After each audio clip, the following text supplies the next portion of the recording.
আসসালামু আলাইকুম। এটিএন বাংলা সংবাদে সবাইকে স্বাগত জানাচ্ছি। ফাতিহা শাফি। শুরুতেই জানিয়ে দিচ্ছি বিআরবি কেবলস সংবাদ শিরোনাম। পাকিস্তানের সঙ্গে বাংলাদেশের ভারসাম্যপূর্ণ কূটনৈতিক সম্পর্ক জরুরি বলছেন বিশ্লেষকরা। দক্ষিণ এশিয়ার অন্য দেশগুলোকেও আস্থায় রাখার পরামর্শ।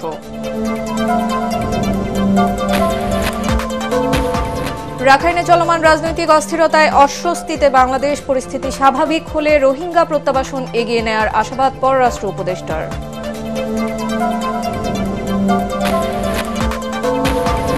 লন্ডনে দুই শীর্ষ নেতার বৈঠক হলেও নির্বাচন এবং সংস্কার ইস্যুতে দূরত্ব কমছে না বিএনপি জামায়াতের। আওয়ামী লীগ ইস্যুতে ঐক্যবদ্ধ পুরনো দুই মিত্র।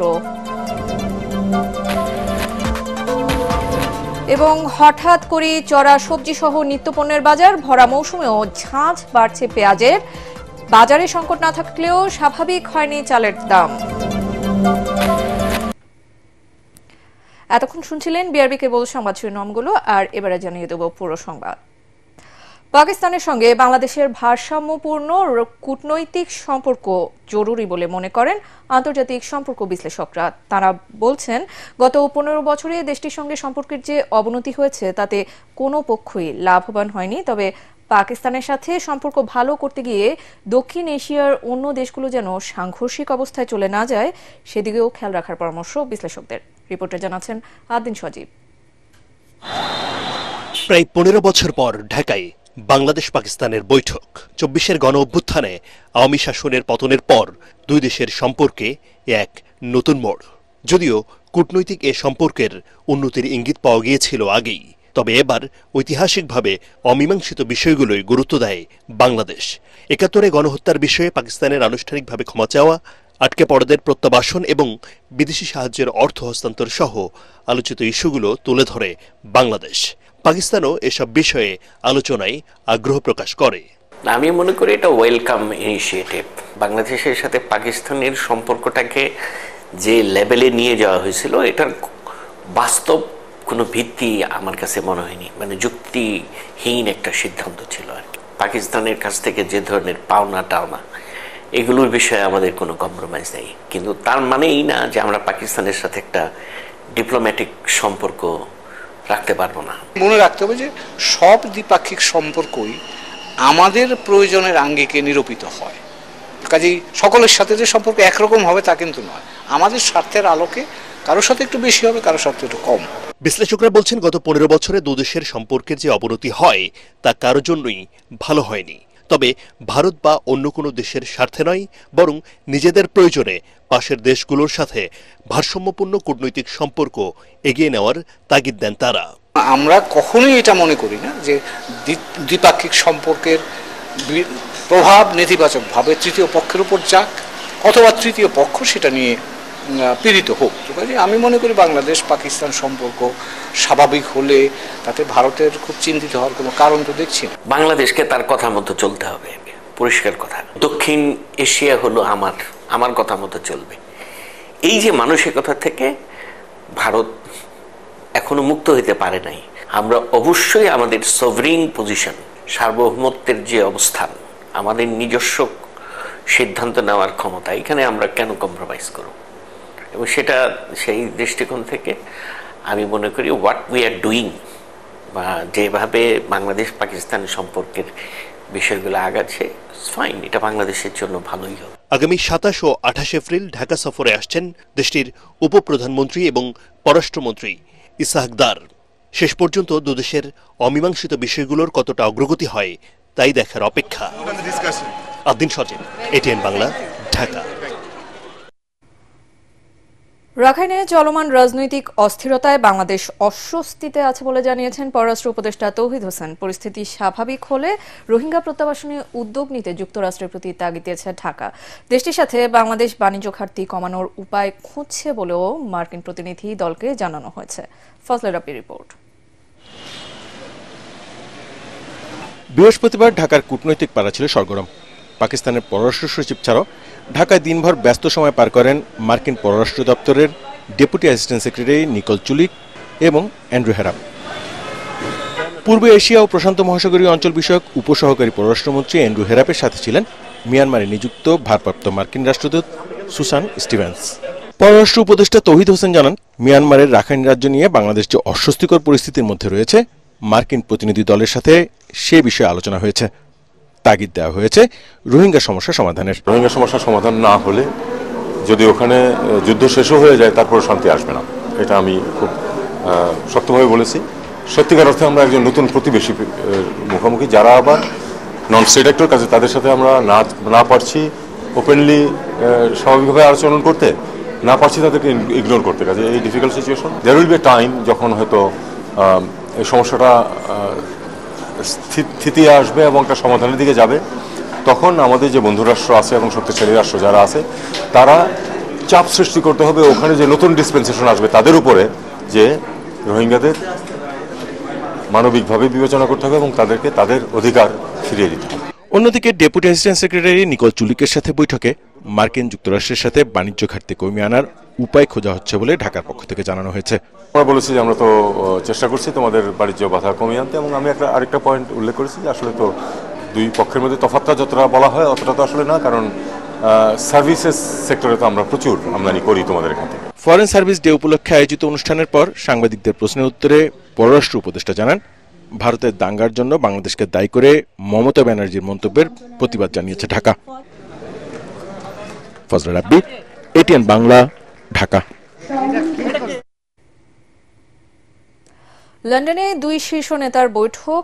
বিএনপি জামাত সম্পর্ক পুনরুদ্ধারে ইতিবাচক সূচনা হলেও নির্বাচন ও সংস্কার ইস্যুতে এখনই কমছে না দূরত্ব। বিএনপি চেয়ারপারসনের উপদেষ্টা মোয়াজ্জেম হোসেন আলালের দাবি, ভোটের মাঠে গুরুত্ব বাড়াতেই ভিন্ন অবস্থান নিচ্ছে জামাত। আর জামায়াতের সহকারী সেক্রেটারি জেনারেল হামিদুর রহমান আজাদ বলছেন, সংকীর্ণ দলীয় স্বার্থই দূরত্ব তৈরির মূল কারণ। তবে কৌশলে ভিন্নতা থাকলেও আওয়ামী লীগ ইস্যুতে ঐক্যবদ্ধ পুরনো দুই মিত্র। বিস্তারিত একরামুল হক সায়েমের রিপোর্টে। রাজনৈতিক মিত্র হিসেবে বিএনপি জামাতের সম্পর্ক বেশ পুরনো, তবে 5 আগস্টের পর তাতে কিছুটা ফাটল ধরে। বক্তব্য বিবৃতিতে মুখোমুখি অবস্থান নেন দুই দলের নেতারা। সংস্কার প্রস্তাবে মতপার্থক্যের পাশাপাশি নির্বাচনের সময়সূচি নিয়েও ভিন্ন অবস্থানে বিএনপি জামাত। আমরা December cut out time, Mirza সাহেব বলেছেন যে কাট অফ টাইম, আমরা ঠিক ওই রকম কথা বলতে চাচ্ছি। এই অবস্থায় সম্প্রতি লন্ডনে বিএনপি চেয়ারপারসন বেগম খালেদা জিয়া ও ভারপ্রাপ্ত চেয়ারম্যান তারেক রহমানের সঙ্গে জামাতের আমির ডাক্তার শফিকুর রহমানের বৈঠক কৌতূহল তৈরি করেছে জনমনে। দুদলের নেতারা বৈঠকটিকে সৌজন্যমূলক বললেও তা দূরত্ব কমানোর সূচনা বলে মনে করেন অনেকে। ওটা একটা সৌজন্য সাক্ষাৎ নাকি আসলে গুরুত্বপূর্ণ কিছু আলোচনা হয়েছে, এটা হয়তো ধীরে ধীরে প্রকাশিত হবে সময় মতো। যে কোনো যুগের মানুষের পরস্পর মধ্যে বিহেভ এক্সচেঞ্জের কারণে দূরত্ব কেটে যায়। তবে সংস্কার ও নির্বাচন ইস্যুতে বিএনপি জামাতের অবস্থান এখনো আগের মতোই। আগামীতেও এই সম্পর্ক নির্ভর করছে ভোটের মাঠে দল দুটির কৌশলের উপরই, যা স্পষ্ট নেতাদের বক্তব্যে। মোটা দাগে বিরোধিতা করার অর্থ হলো নিজেদের গুরুত্ব বাড়ানোর চেষ্টা করা, এটা আসলে ভালো না। তারা আমাদের সঙ্গে বন্ধুত্বও করেছেন, আবার আমাদের প্রতিপক্ষ হিসেবে দাঁড়িয়ে আমাদের বিরুদ্ধে সংগ্রামও করেছেন, লড়াইও করেছেন। দুটো জিনিসই জামাত ইসলামের মধ্যে বৈশিষ্ট্যের মধ্যে আছে। অতীতের যে জোটের রাজনীতির অভিজ্ঞতা, সেখানে যে শুধু আমি নেব দেব না, এই যে সংকীর্ণ মানসিকতা, অন্যকে তার ন্যায্য অধিকারের জায়গাটাকে বঞ্চিত করে, সেই জায়গায় সচেতন কোনো মহল এটাকে সেভাবে রেসপন্স করবে বলে আমার মনে হয়। বিএনপি নেতা অ্যাডভোকেট মোয়াজ্জেম হোসেন আলালের দাবি, আওয়ামী লীগ ইস্যুতে খুব একটা ভিন্নতা নেই জামাতের সঙ্গে। অন্যদিকে মৌলিক সংস্কার ইস্যুতে বিএনপির সঙ্গেও ঐকমত্য তৈরি হবে বলে আশা জামাত নেতা হামিদুর রহমান আজাদের। ঐকমত্য কমিশন যে কাজটা শুরু করেছে, সংস্কারের জায়গাগুলোর যদি দুই দল এবং অন্যান্য দল সহ সবার যদি মিনিমাম পয়েন্টে যে ঐক্যবদ্ধ হয়ে যায়, তাহলে এখানে একটা ঐক্যবদ্ধ হওয়ার একটা জায়গা তৈরি হবে। ফ্যাসিবাদকে প্রতিহত করা বা তাদের পুনরুত্থান ঠেকানো, এটা হচ্ছে একটা জাতীয় ঐক্যমতের ব্যাপার। এটা স্বয়ংক্রিয়ভাবে হয়ে গেছে আন্দোলনের মধ্য দিয়ে। এইখান থেকে কেউ সরে গেলে বরং তার ক্ষতি হবে। মত পার্থক্য আছে, এটা থাকা খুবই স্বাভাবিক। জাতীয় ঐক্যের প্রশ্নে আবার এই মত পার্থক্য দূর হয়ে যাবে, আমরা এটা আশা করি। সবকিছু ছাপিয়ে আর জোটবদ্ধ নয় পুরনো মিত্র বিএনপি জামাত আগামী সংসদ নির্বাচনে একে অপরের প্রতিপক্ষ হচ্ছে, তা এখন অনেকটাই স্পষ্ট। ইকরামুল হক সায়েম, এটিএন বাংলা, ঢাকা। অন্তর্বর্তী সরকারের কার্যক্রম নিয়ে দেশবাসী উদ্বিগ্ন বলে দাবি করেছেন বিএনপির ভাইস চেয়ারম্যান শামসুজ্জামান দুদু। ইলিয়াস আলী, চৌধুরী আলম সহ গুমের শিকার বিএনপি নেতাদের সন্ধান চেয়ে জাতীয় প্রেস ক্লাবের সামনে যুব সমাবেশে তিনি একথা বলেন। বিএনপি যাতে জনগণের রায় নিয়ে ক্ষমতায় আসতে না পারে সেজন্য অন্তর্বর্তী সরকার জাতীয় নির্বাচনকে এড়িয়ে যাচ্ছে বলেও মন্তব্য করেন দুদু। তার অভিযোগ, গত 17 বছর গণতন্ত্র ধ্বংস, গুম, খুন ও বিরোধী মত দমনের সাথে জড়িতদের এখন নানাভাবে রক্ষা করা হচ্ছে। অবিলম্বে জাতীয় নির্বাচনের রোড ম্যাপ ঘোষণার দাবি জানিয়ে তিনি বলেন, নতুন করে ফ্যাসিবাদের জন্ম নেওয়ার যে কোনো অপচেষ্টা দেশের মানুষ প্রতিহত করবে। যাতে বিএনপি নির্বাচনের মধ্য দিয়ে, মানুষের সমর্থন আদায়ের মধ্য দিয়ে, ভোটের মধ্য দিয়ে সরকার গঠন করতে না পারে, সেই জন্য নির্বাচনকে এড়িয়ে যাওয়া হচ্ছে বলে আমরা মনে করি। যারা গণতন্ত্র গত 15-16 বছর ধরে ধ্বংস করেছে, নিশ্চিহ্ন করেছে, তাদেরকে কোনো না কোনো ভাবে রক্ষা করা হচ্ছে, কোনো না কোনো ভাবে ষড়যন্ত্র করার সুযোগ দেওয়া হচ্ছে। একটি নির্বাচিত সরকার প্রতিষ্ঠা করার জন্য অনতিবিলম্বে একটি রোডম্যাপ ঘোষণা করেন। প্রধান উপদেষ্টার ঘোষিত ডেডলাইনের মধ্যেই সংস্কার শেষে জাতীয় নির্বাচন আয়োজনের দাবি জানিয়েছেন জামায়াতের সেক্রেটারি জেনারেল অধ্যাপক মিয়া গোলাম পরোয়ার। সকালে কুমিল্লা লাকসাম উপজেলা ও পৌরসভার উদ্যোগে লাকসাম স্কুল মাঠে আয়োজিত কর্মী সম্মেলনে প্রধান অতিথির বক্তব্যে তিনি একথা বলেন। জামায়াতের এই নেতা আরও বলেন, তাদের দল নির্বাচনে যেতে চায়, তবে সেই নির্বাচন হতে হবে যথাযথ সংস্কারের মাধ্যমে। ডক্টর প্রফেসর ইউনূসের নেতৃত্বে অন্তর্বর্তীকালীন সরকার নির্বাচিত জনপ্রতিনিধির কাছে ক্ষমতা হস্তান্তরের লক্ষ্যে, একটি জাতীয় নির্বাচনের লক্ষ্যে আমরা যে অভিযাত্রা শুরু করেছি, তিনিও নির্বাচনের একটি ডেডলাইন দিয়েছেন। আমরা বলেছি, আপনি যে টাইম দিয়েছেন তার উপরেই যেন আপনি ঠিক থাকেন, এর মধ্যেই সংস্কার করে মানবতা বিরোধীদের বিচার করে একটা নিরপেক্ষ নির্বাচন দেন। আমরা নির্বাচনে যেতে প্রস্তুত আছি। গুম, খুন, ব্যাংক লুট সহ নানা অপকর্মের সাথে জড়িত আওয়ামী লীগের মতো একটি দলে সাকিব আল হাসান কিভাবে যোগদান করেছেন সেই প্রশ্ন তুলেছেন প্রধান উপদেষ্টার প্রেস সচিব শফিকুল আলম। তিনি বলেন, তামিম ইকবাল ও মুশফিকুর রহিম তো এমনটি করেনি। সকালে মাগুরা মেডিকেল কলেজ পরিদর্শনে গিয়ে প্রেস সচিব বলেন, আওয়ামী লীগ যে হাজারো মানুষকে গুম করেছে, সাকিব সে ব্যাপারে অবগত থাকার পরও সেই দলে যোগ দিয়েছেন। কিন্তু একজন আইকনের কোনো নিজস্ব স্বার্থ থাকতে নেই বলে মন্তব্য করেন তিনি। যার সত্যিকার অর্থে হাতে লিডারশিপের হাতে রক্ত, যে গুমে জড়িত, যে খুনে জড়িত, যে ব্যাংক ডাকাতিতে জড়িত, এখন আপনি ইউথ আইকন হয়ে আপনি এটা জেনে বুঝেও আপনি ওই পার্টিতে জয়েন করা, এটা তো ঠিক না। পৃথিবীতে এটা কেউ করে। 6 দফা দাবিতে মাথায় কাফনের কাপড় বেঁধে মিছিল করছে ঢাকা পলিটেকনিক ইনস্টিটিউটের শিক্ষার্থীরা। দুপুরে রাজধানীর তেজগাঁওয়ের ঢাকা পলিটেকনিক ইনস্টিটিউট থেকে কাফন মিছিল বের করে তারা। দাবি আদায় না হলে আবারও মহাসড়ক অবরোধের হুমকি দিয়ে শিক্ষার্থীরা বলেন, শীঘ্রই পরবর্তী কর্মসূচি দেওয়া হবে। কুমিল্লার পলিটেকনিক ইনস্টিটিউটের শিক্ষার্থীদের উপর হামলাকারীদের দ্রুত গ্রেফতার সহ 6 দফা দাবি জানান তারা। এ সময় কারিগরি শিক্ষা খাতে বৈষম্য দূর করতে সরকারকে পদক্ষেপ নেওয়ার আহ্বান জানান তারা। যতদিন পর্যন্ত আমাদের দাবিগুলো বাস্তবায়িত না হবে ততদিন পর্যন্ত আমাদের সংগ্রাম চলবে। আমাদের 6 দফা দাবি বাস্তবায়ন না হওয়া পর্যন্ত আমরা রাজপথ ছাড়বো না। তার পিয়ন থেকে কিভাবে মাস্টার হওয়ার যোগ্যতা রাখে, আমাদেরকে হেনস্থা করা হয়েছে, অবশ্যই আমরা কঠোর কর্মসূচিতে যেতে বাধ্য হব। এই সরকার আমাদের বিপ্লবীদের সরকার, আমাদের দাবি যৌক্তিকভাবে বাস্তবায়ন করার জন্য এবং দ্রুত থেকে দ্রুত সম্ভব বাস্তবায়ন করার জন্য আমরা সরকারের সাথে যদি বৈঠকের সুযোগ হয়, সেই বৈঠক যদি যুক্তিযুক্ত হয়, তাহলে সেই ক্ষেত্রে আমরা চিন্তা করব যে বৈঠক করা যায় কিনা, কিন্তু আমাদের আন্দোলন কোনোভাবে বন্ধ থাকবে না। রমজান জুড়ে সব ধরনের সবজির দাম তুলনামূলকভাবে কম থাকলেও ঈদের পর থেকেই হঠাৎ করেই চড়া নিত্যপণ্যের বাজার। ভরা মৌসুমেও ঝাঁঝ বেড়েছে পেঁয়াজের। সপ্তাহের ব্যবধানে দাম বেড়েছে 15 থেকে 20 টাকা। সংকট না থাকলেও বাজারে এখনও স্বাভাবিক হয়নি চালের দাম। রিপোর্টে জানাচ্ছেন মাজহারুল হক মহাজির। ঈদ নববর্ষের পর হঠাৎই যেন সবজির বাজারে কালবৈশাখী ঝড়। বেশিরভাগ সবজির দাম বেড়েছে দ্বিগুণেরও বেশি। 70 থেকে 80 টাকার নিচে মিলছে না কোনো সবজি। রাজধানীর পলাশী কাঁচা বাজারে ক্রেতা উপস্থিতি কম। এই এলাকায় শিক্ষার্থীদের বসবাস বেশি। বাজার করতে এসে হিমশিম দশা তাদের। বাজারে তেল নাই, সবজির দাম আগের চাইতে অনেকটা বেশি। সবকিছু মিলিয়ে এখন একটু আগের তুলনায় বেশি হ্যাসেল যাচ্ছে। ভোগান্তির বিষয় হচ্ছে তেলের ক্ষেত্রেই। কোথাও হচ্ছে যে পর্যাপ্ত পরিমাণের সয়াবিন তেল আমরা খুঁজে পাচ্ছি না, আর যেটাও পাচ্ছি সেটা হচ্ছে যে 1 কেজি বা 2 কেজির। তা আমাদের স্টুডেন্ট যারা, তাদের তো এত তেল লাগে না। গত সপ্তাহ তুলনায় এই সপ্তাহে সব সবজি 10-15 টাকা কেজিতে বেশি। যেমন লাউ আজকে বিক্রি করতেছি 70-80, সিম বিক্রি করতেছি 70-80, পটল 60, ভেন্ডি 70, ঝিঙ্গা 80, কাঁকড় আছে 140 টাকা কেজি। আমরা রমজানের মতো যদি সব সময় আগের মতো থাকতো তাহলে আমাদের জন্য আরো বেটার হতো। এদিকে হঠাৎ করেই বেড়েছে পেঁয়াজের দাম। আরো বাড়তে পারে বলে শঙ্কা জানালেন খুচরা ব্যবসায়ীরা। অস্থিরতা কমেনি চালের বাজারেও। চালের দাম তো সব চালের বাড়তি। আপনি মিনিকেট চালে গেছে ভালোটা, একদম ভালোটা পাইকারি মার্কেটে 82 টাকা। আমরা যেখান থেকে এখানে প্রশ্ন করলে বলে যে পেঁয়াজ সাপ্লাই নাই, আমদানি নাই। গত পরশুদিন ছিল 40 টাকা কেজি, আজকে 65 টাকা কেজি। 1 কেজিতে প্রায় 20 থেকে 25 টাকা বাড়ছে। আমাদেরকে স্লিপও দেখায় না, দামও বলে না যে কি জন্য বাড়ছে। অনেক সময় যদি বলি যে আমাদের একটা ক্যাশ মেমো দিয়ে দেন ম্যাজিস্ট্রেট আসে দেখানোর জন্য, বলে যে ক্যাশ মেমো দেওয়া যাবে না, নিলে নেন, না নিলে চলে যান। আমরা তো চাই যে আসলে সবসময় একটা স্টেবল কন্ডিশনে থাকুক বাজার দরটা। যদিও বাজারে মাছ আর মুরগি নিয়ে স্বস্তিতেই আছেন ক্রেতারা। কেজিতে 10 টাকা পর্যন্ত কমে প্রতি কেজি ব্রয়লার মুরগি বিক্রি হচ্ছে 180 টাকায়। মাসহারুল হক মুহাজির, ATN বাংলা, ঢাকা। এবারে আল আরাফা ইসলামী ব্যাংক অর্থ সংবাদ।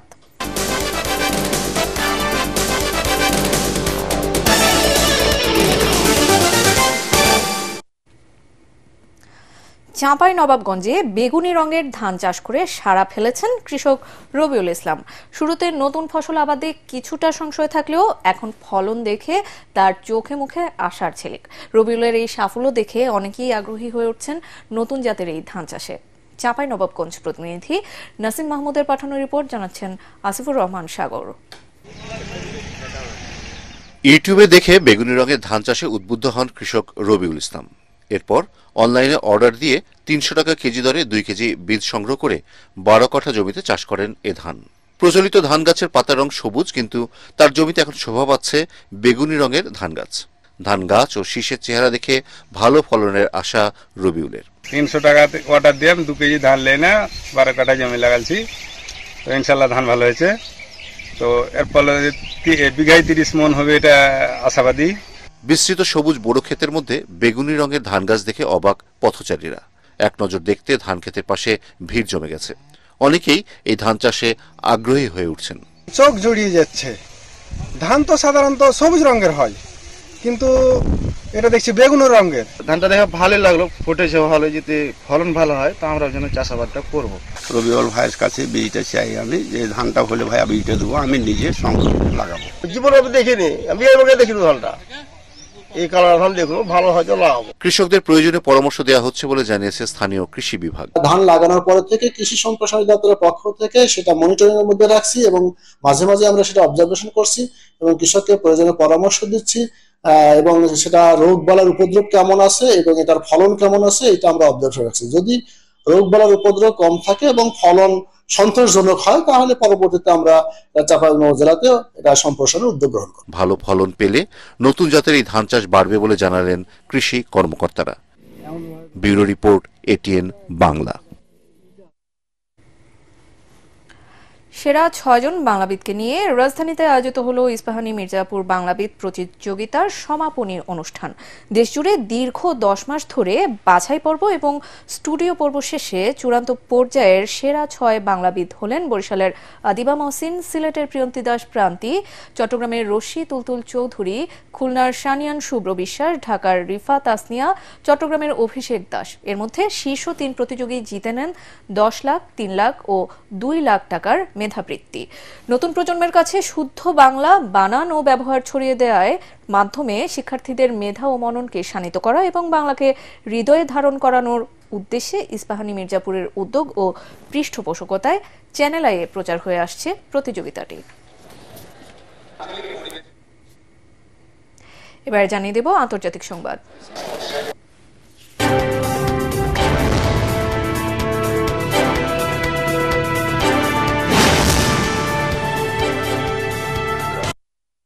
খনিজ চুক্তি কার্যকর করার পথে এক ধাপ এগুলো আমেরিকা এবং ইউক্রেন। কিয়েভ জানায় আজ দু দেশের মধ্যে সমঝোতা চুক্তি হয়েছে। একই সাথে মার্কিন প্রেসিডেন্ট ডোনাল্ড ট্রাম্প জানিয়েছেন আগামী বৃহস্পতিবারই এ সংক্রান্ত চুক্তিতে সই হতে পারে। এ বিষয়ে ইউক্রেনের উপপ্রধানমন্ত্রী ও অর্থমন্ত্রী ইউলিয়া সিরিডেনকো বলেছেন, বন্ধুরাষ্ট্র আমেরিকার সঙ্গে আমরা সমঝোতা করেছি। এই চুক্তির ফলে যুদ্ধবিধ্বস্ত ইউক্রেন পুনর্গঠনের জন্য একটি বিনিয়োগ তহবিল গড়ে তোলা হবে। এছাড়াও ইউক্রেনে বিনিয়োগের জন্য আমেরিকানদের প্রতি আহ্বান জানান তিনি। এই চুক্তি হলে ইউক্রেনের প্রাকৃতিক সম্পদ ও দুর্লভ কিছু খনিজের নাগাল পাবে আমেরিকা। ট্রাম্প প্রশাসন বলছেন, বাইডেন প্রশাসন রাশিয়ার বিরুদ্ধে লড়াইয়ে ইউক্রেনকে বিপুল পরিমাণে আর্থিক সহায়তা দিয়েছিল। এই চুক্তির মাধ্যমে সেই ঋণ কিছুটা হলেও শোধ হবে।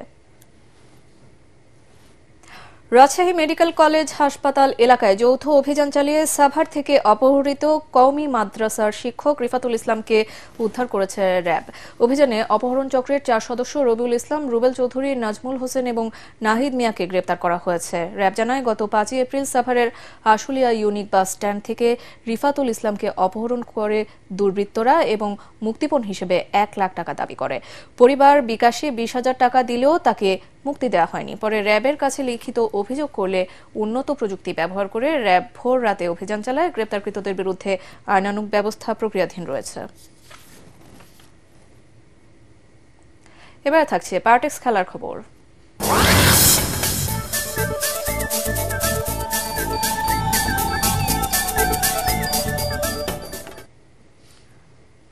পেস কিংবা স্পিন নয়, জিম্বাবুয়ের বিপক্ষে স্পোর্টিভ উইকেট চান বাংলাদেশের কোচ ফিল সিমন্স।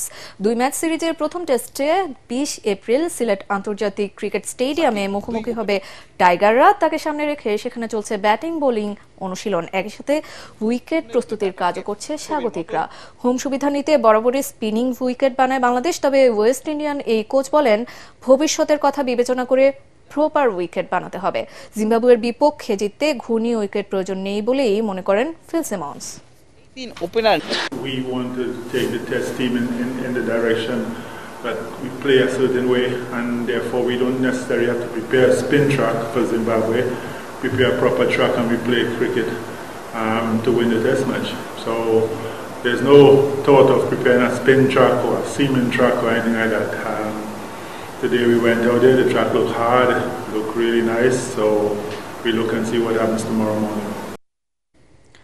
প্রথমবারের মতো সদস্য তাদের সন্তানদের জন্য দাবা প্রশিক্ষণ কার্যক্রম শুরু করেছে ঢাকা রিপোর্টার্স ইউনিটি।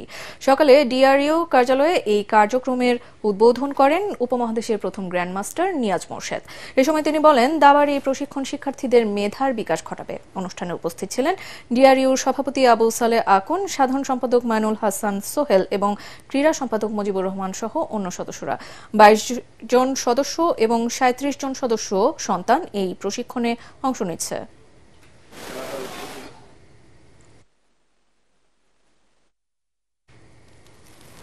উৎসব মুখর পরিবেশে অনুষ্ঠিত হলো এসএসসি 02 বাংলাদেশের পুরস্কার বিতরণী ও সাংস্কৃতিক অনুষ্ঠান। এ সময় আয়োজিত ব্যাডমিন্টন বিজয়ীদের মাঝে পুরস্কার বিতরণ ও মানবিক অনুদানের অর্থ তুলে দেওয়া হয়। সন্ধ্যায় রাজধানীর তেজগাঁওয়ের একটি কমিউনিটি সেন্টারে বন্ধুদের আয়োজিত অনুষ্ঠানে পুরস্কার প্রদান করা হয়। ভবিষ্যতেও এ ধরনের মানবিক ও সামাজিক কার্যক্রম অব্যাহত রাখার কথা জানান সংগঠনের প্রতিষ্ঠাতা মাহমুদুল হাসান সুমন।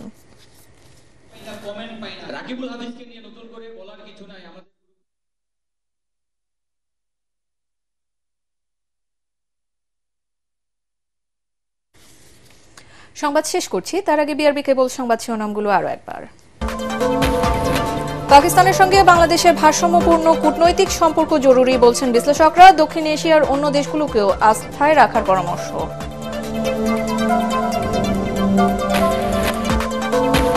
রাখাইনে চলমান রাজনৈতিক অস্থিরতায় অস্বস্তিতে বাংলাদেশ। পরিস্থিতি স্বাভাবিক হলে রোহিঙ্গা প্রত্যাবাসন এগিয়ে নেওয়ার আশাবাদ পররাষ্ট্র উপদেষ্টার।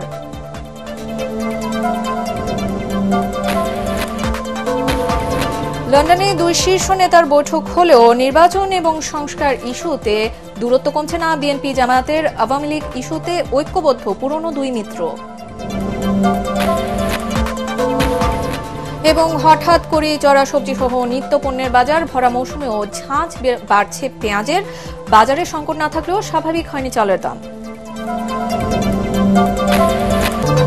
আর এই ছিল এখনকার মতো। রইল পরবর্তী সংবাদ দেখার আমন্ত্রণ। এটিএন বাংলা সংবাদ ইউটিউবে দেখতে ব্রাউজ করুন youtube.com/ATN Bangla News। সাথে থাকার জন্য ধন্যবাদ।